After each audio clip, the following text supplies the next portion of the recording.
Hi hello नमस्कार आणि welcome मित्रांनो. आठवणीतल्या कोकणमध्ये तुमचं पुन्हा एकदा स्वागत. मित्रांनो, जवळजवळ जंगलात येईल आहे.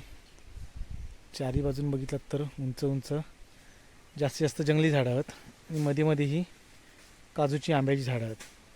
तर पूर्वी कोकणी माणूस आपल्या शेतीच्या आजूबाजूक असणारी जी भरड जागा होती, ज्या ठिकाणी पाण्याचं वगैरे सोर्स नाही, अशा ठिकाणी फळबागांची लागवड करायचो, जी कोकणात पारंपरिक होतं आणि स्वयंपूर्ण खेडी होती.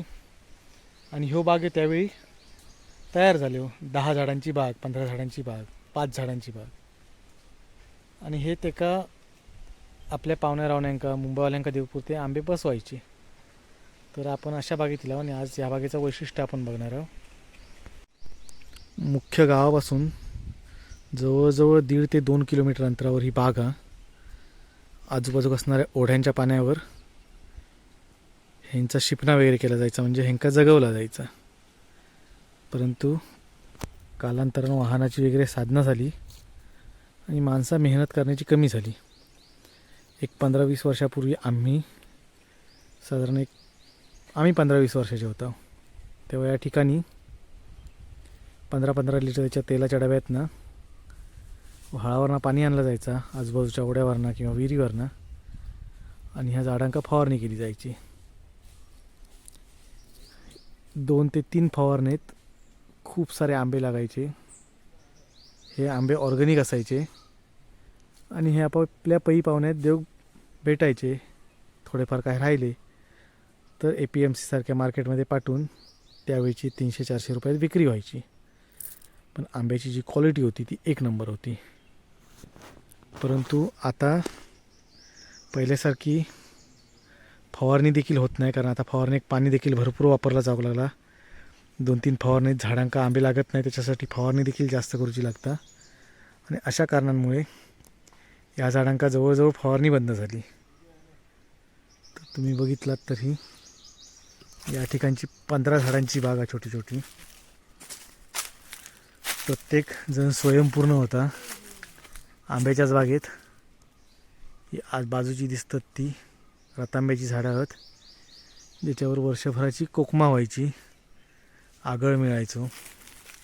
त्याचबरोबर इतर आर्थिक सोर्स म्हणून सागवानाची झाडं लावली होती. ही सागवानाची झाडं देखील अजून देखील तशीच आहेत आणि तशीच दिसतात. तर अशी ही रतांब्याची झाडं आहेत. आणि रतांब्याच्या झाडाचं वैशिष्ट्य की त्याच्या मुळातनं दुसरी झाडं उगवत जातात आणि पुढे पुढे ह्या बेट होत जातात. तर इकडे ह्या या काम इकडे ही 5-6 झाडं एकाच जागेवर इली आहेत.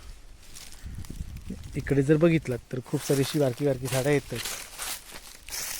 या गुरांनी वगैरे खाल्ला, पण रतांब्याचं झाड इकडे देखील छोटी छोटी दिसतात. तर अशी झाडं होती. त्या झाडांबरोबरच ही जी कलमाची बाग आहे, ही का आपण फवारणी वगैरे काय करत नाही. एकदा खत घालतो, एकदा येऊन बेनावळ करतो आणि अशी साफ चकचकीत करून ठेवून देतो, जेणेकरून आपल्या मनाक समाधान की आपली बाग सुरक्षित आहे. या बागेत या समोरचा आहे तोतापुरी झाड आहे, त्या साईडला एक रायवळ आहे, काजूचा झाड आहे आणि ही हापूसची झाडं आहेत. वरती पायरीचा देखील झाड आहे आणि आपली आज बेनावळ या ठिकाणी चालू आहे. वरती कामगार बेनावळ करतात. बाग चकचकीत बेनी केली. आणि सगळ्यात महत्त्वाचं म्हणजे ह्या बागेत कोकणातलं एक महत्त्वपूर्ण असं झाड आहे, जे आपण व्यापारी तत्वावर घेत नाही तर घरगुतीसाठी आणि पूर्वीपासून हा, पण आता तेवढी निगा केली जात नाही. त्या झाड आपण बघणार आहोत. तर ह्या समोर हा फणसाचं झाड आणि त्याच्यावर सोडलेली ह्या मिरी, आणि मिरी याचा खूप मोठा महत्त्व मालवणी मसाल्यात हा. कोकणात घेतला जाणारा मसाल्यातला सगळ्यात महत्त्वाचा पीक म्हणजे मिरी. आणि ही मिरी एखाद्या झाडाच्या आडोशान किंवा आधारान मोठी होत असता. तर तुम्ही बघितलं तर ही या ठिकाणी अशी मिरी लावलेली आहे. इकडनं देखील एक मुळा आणि हे फणसाचा आधार घेऊन अशी वर गेली आहे. शक्यतो आंब्याच्या झाडावर, कलमाच्या झाडावर ही चांगली होता, पण फणसाच्या झाडावर जरी बघितलं तर बऱ्यापैकी झाली आहे. माझ्या अंगठ्यापेक्षा देखील खूप जाड असे ह्याचे 4-5 वेल आहेत आणि ह्याचं आडोसं घेत घेत आधारान ही वर शेंड्यापर्यंत येईल. आणि मिरी ही वर्षातून 2 वेळा येतात, परंतु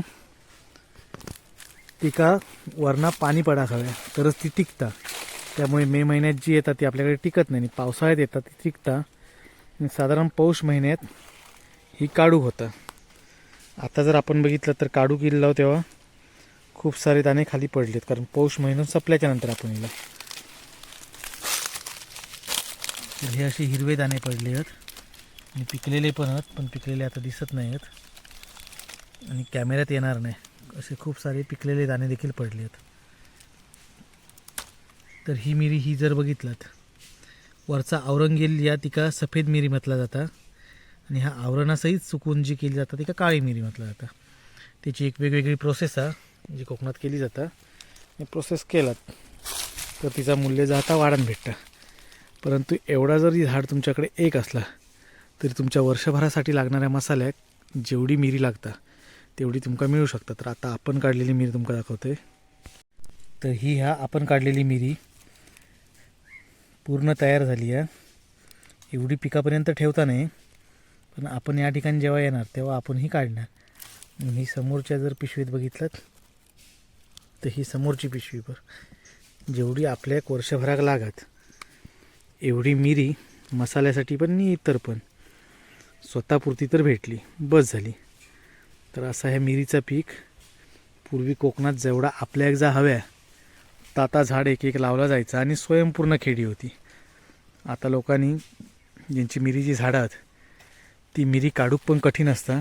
झाडावर पूर्ण चढान असं झाड असताना त्याच्यावर पूर्ण चढान काढूची लागता, वेल देखील सांभाळायचं लागता आणि ही काढण्यात गडी भेटत नाही. त्यामुळे डायरेक्ट बाजारात घेणं पसंत करतात. परंतु बाजारात मिरीची नवीन नवीन लागवडीचे प्रकार इले आणि त्यामुळे त्याचा जो ऑर्गॅनिकपणा होतो, पारंपरिक जी मिरी होत होती ती होत नाही. मिरी मोठी भेटता, चांगली भेटता, चकचकीत भेटता, पण ऑर्गॅनिक भेटत नाही. त्याच्यात खूप साऱ्या केमिकलचा समावेश होता. त्यामुळे जर घराकडे पिकवली अशी मिरी असली तर त्याचा फायदा आपल्याकच होता. तर अशी ही बाग आहे जी आपण दरवर्षी बेनावळ करून साफ करून ठेवतो, जेणेकरून आपल्या बागेतील झाडं आहेत त्यांचं संरक्षण होईल. आता मे महिन्यापर्यंत तर काही ह्याच्यात इतर रान वगैरे येतच नाही, परंतु त्याच्यानंतर जरी येईल तरी जंगली प्राणी जे असतात हरिण सशेसारखे ते चावतात, गुरं येतात ती चावतात आणि या सगळा जंगल जा आजूबाजूक जरी असला तरी आपल्या बागेत बघितलं तर असा साफसफाई होता. चला अजून एक झाड दाखवते तुमका, वरती जाऊया.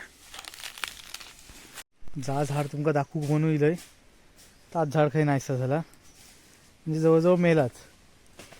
परंतु नामशेष होण्याच्या जाग्या वाटेवर लिवन म्हणून झाड होता, ज्या झाडाक पूर्ण हिरवे खोड असल्यासारखी देठ असल्यासारखे झाड असता.